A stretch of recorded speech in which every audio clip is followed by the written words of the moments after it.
ल गाइस आज चाहिँ हङकङको चुनमुन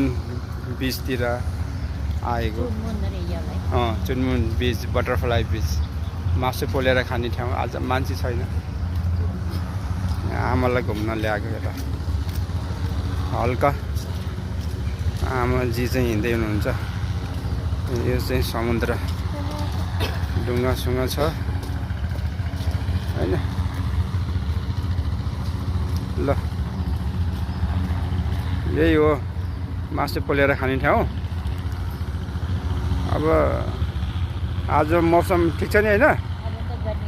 गर्मी छैन ल यता हेर्नुहोस् गर्मी छैन आज पानी ठिक छ नि हैन ल हिँड्नु अब ल आउने यतातिर मतिर आऊ बिस्तारो हिँड्दै र मान्छे छैन आज ताल समुद्र यहाँ पौडी खेलेछ मान्छेहरू होइन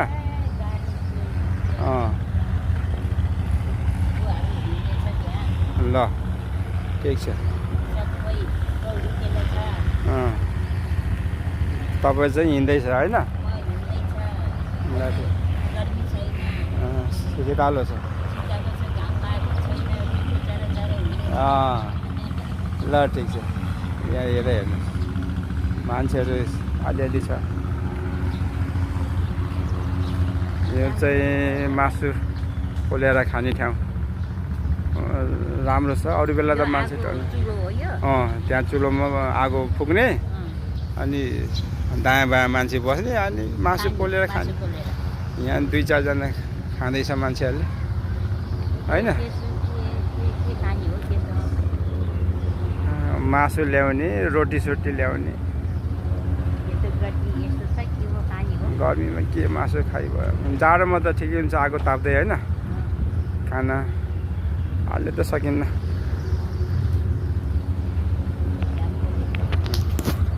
यतातिर म नवराज गुरुङ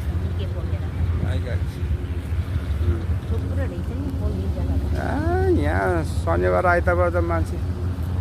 टन्नै हुन्छ गर्मी भयो भने मान्छेहरू अब बेलुका बेलुका आउँछ मासु खान यो चाहिँ बटरफ्लाई बिच माथि जहाज उड्दैछ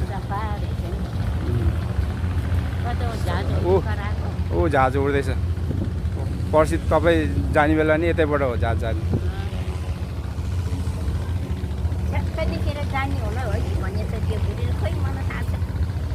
हामी त जाने बेलामा उसको छोरीलाई मेरो नम्बर छ नि उसले फोन गऱ्यो भने जाने